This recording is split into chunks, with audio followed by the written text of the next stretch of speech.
What's going on, everybody? Welcome back to the channel. In this video, it's going to be an R&R video, only because I didn't inspect this car, somebody else did. So it is a 2000 Toyota 4Runner. We're going to be replacing the valve cover gaskets and the inlet and upper and lower inlet plenum gaskets along with it. Brake flush may or may not do on camera. Power steering flush may or may not do on camera, but definitely going to get the valve covers on camera. So this is the engine that we're working on. It is a V6. Got all our parts right here. So for starters, what we're gonna do is we're gonna take off the upper inlet plenum. So we got bolt right here, got one nut, got one bolt right here, got one over here, and they got one more nut right here. We're gonna go ahead and take off this bracket and move the throttle cables over. We're gonna pull off the intake duct, intake boot. We're gonna leave the throttle body in place. We're just gonna disconnect it from here and slide it forward. That way I don't have to play with the coolant lines and spill anything. What else? Got one line back, one bolt back here. One should be one right here. We're gonna move this valve, the vacuum lines out of the way. Take this off, and then we'll get this upper plenum off. So let's go and do that right now.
We got the upper plenum off, so we're gonna go ahead and tackle the lower plenum. So on that one, you have one bolt right here, one right here. Let's get my flashlight so we can see. You got one nut right there, that one right there. Let me see, let me get it over there. Yeah, that nut right there. Got one bolt right there. Come on, come on. I lost you, didn't I?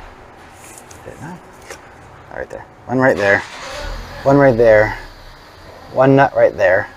You have a 10mm bolt hanging on that little, the wire loom right there. You come around the back right here. I shouldn't need a flashlight for this. You got 10mm on this ground. You have 10mm right here, which you can actually just pop it off from here. This you can leave alone. You got one hose right here. And then you got your bracket right here, and then your lower plenum will come right off, so let's go ahead and tackle that right now.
Alright, so we got these blocked off so you can't drop anything inside the actual lower intake manifold.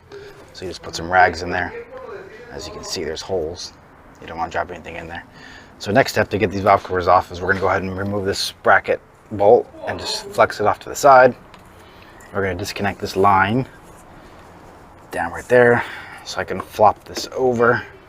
I already marked plug wires 1, 2, and 3. We're going to yank those off and flop them to the side. Move this over, and we got 10mm bolts hanging around the sides.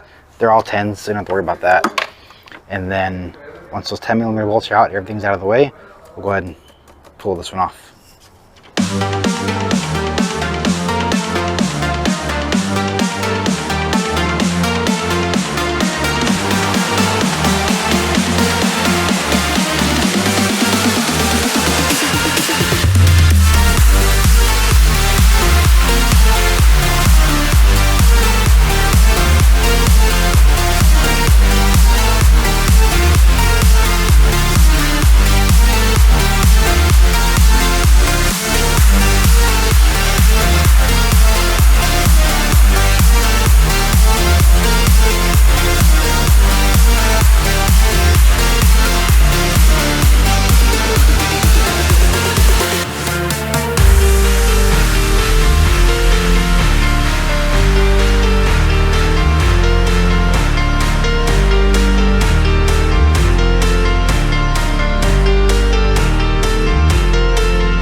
So we have the valve cover gasket and the tube seals all replaced. So what's going to end up happening is I'm going to snap my fingers and it's going to magically be reinstalled. Watch. And just like that, this side is ready to go.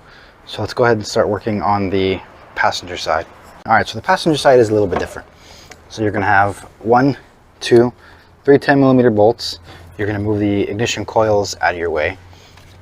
Same process, we're going to move the injectors out of my way, the injector harness out of the way. And then once that's all clear, then same process. You got 10mm bolts hanging around. Once you get those, you break it free, lift it back, and slide it out. So let's go ahead and get started on that.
So I got the other side valve cover off, so I didn't show you how to actually swap out the spark plug tube seals.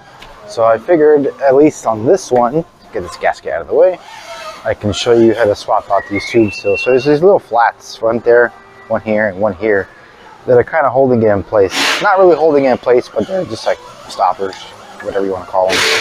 So the best way to get these out is to kind of get in between them, just twist up, look around, and just kind of twist until you're able to pop them out like that. So there's one, and then we're also going to get a rag, clean up where they've been leaking. That one over there. Get the next one. It looks like these have been replaced at one point, because these are not the original colored ones. These do look like a Felpro brand. So just keep twisting around, basically, to be able to pop it out.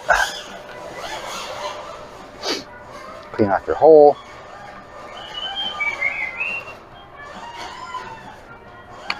And whenever you're swapping out gaskets, you want to make sure everything's nice and clean. Especially the outside where it was actually leaking from. The goal is to make it look like you actually did something, because sometimes when it comes to gaskets, the customers can't really see that you've done anything, since gaskets are usually not visible. So to a customer, it looks like you just took their car and charged them a whole bunch of money and did nothing. So the thought process behind this is to like clean up right here. Let's see if you're getting that, where it was actually leaking at, because it was leaking on this side. You know, whether it be getting some parts cleaner and just putting it back together and then shooting it to where it looks basically almost like this, which is probably what I'm going to end up doing. But you can kind of wipe it down a little bit.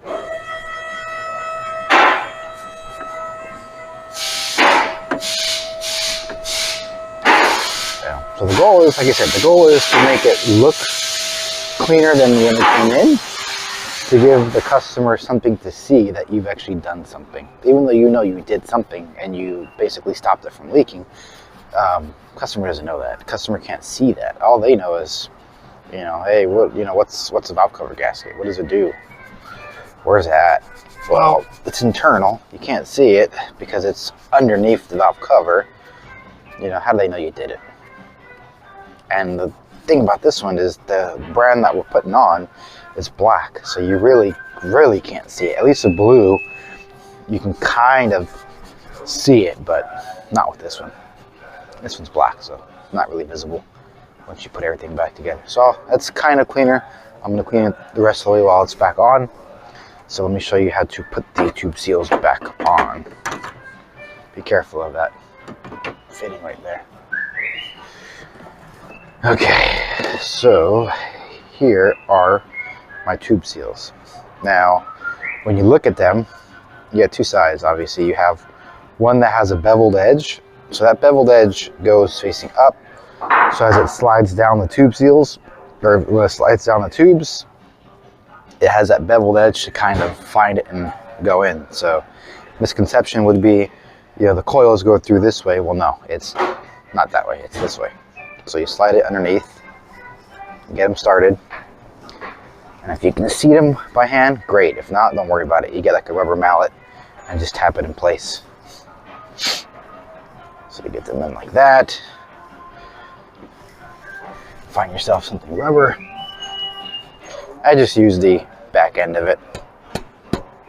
Not very hard to get them in.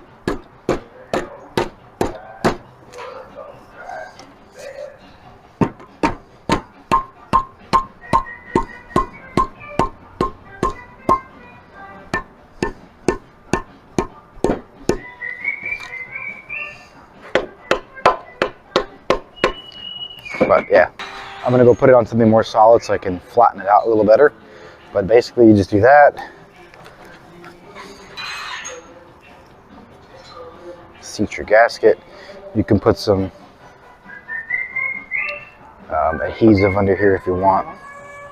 Alright, so you get it in there like that. Make sure it's seating in there pretty good. And then you basically reinstall it. So that's how you put everything in. That's how you pull these tube seals out. And then usually the valve cover gasket itself gets stuck to the head. So you just pull that off. You're going to want to put a little bit of silicone around these edges right here. And then just reverse process to get it back in. So let me go ahead and flatten these out a little more, get these flush. And then we'll go ahead and get this back installed.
Alright, so this valve cover is in, so we're going to go ahead and replace the gasket for the lower plenum, and then we're going to go ahead and just blast away, get the lower and the upper plenum, everything put back together, get this car running, and then we'll see what we're going to do about the flushes. So let's go ahead and knock these two out.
doing the power flush, this is the machine that we use. Not sponsored by them, not endorsing them, but it's a good machine. Basically, we're going to go ahead and suck the old one out.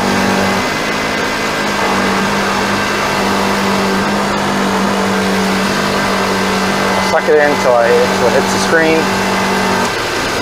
Push the new one in.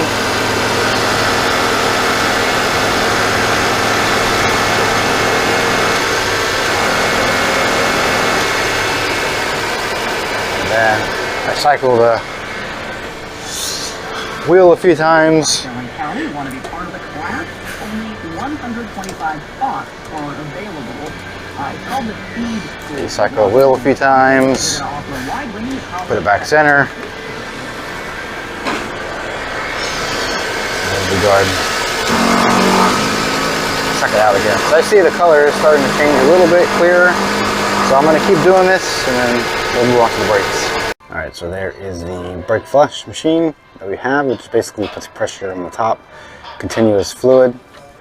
All I do is, right for the time being, I'm just finishing up. But I crack open the bleeder, let it drain into a pan. I am eventually going to get a tube and a clear container to dump it into so it doesn't get all over the caliper and stuff. But that's it. So as you can see where I worked, everything was cleaned up. There's your valve covers right there. And around the other side, which is the side that was actually leaking. They look nice and clean and it's brand new. So what else? Power steering, clean up around the power steering reservoir. Brake reservoir once after doing the brake flush. Fluid looks nice and clean. So that's it for this 4Runner. So like I said, when you're doing a repair and it's something that's like a gasket or something, or like a flush, for me personally, I like to clean around the areas, make it look nice, make it look clean, make it look like I actually did something. Because as far as a customer is concerned, again, they may or may not know what the difference looks like, or they may know what the valve covers are and know that you physically can't see anything. But if you put dirty valve covers back on, they're all oily and just grit and dirt stuck all over it, it kind of looks like you didn't do anything. So just clean them up. If you have a hot tank or a parts cleaner, throw them in there, clean them off really good. You're doing a flush, just clean up around the brake master cylinder. If you're doing a brake flush, power steering flush, same thing. If you're doing a coolant flush, clean up around the reservoir as well. I didn't do it on this one, but it's always best to just clean up when you're done and make it, if the customer opens the hood, it just looks clean. If you really want to get down to it, all the black plastic parts, you can throw some WD-40 and wipe it down and make it look shiny. That's your call. That's if you want to go a step above. I don't really do that. But like I said, just clean everything up. That way, customer is happy, customer is satisfied. When I road tested the car feels great, brakes feel good, steering feels good. Came back, inspected it, don't see any more leaks. So this truck is good to go. Again, like and subscribe if you enjoyed the video. Till next time, you guys have a good one.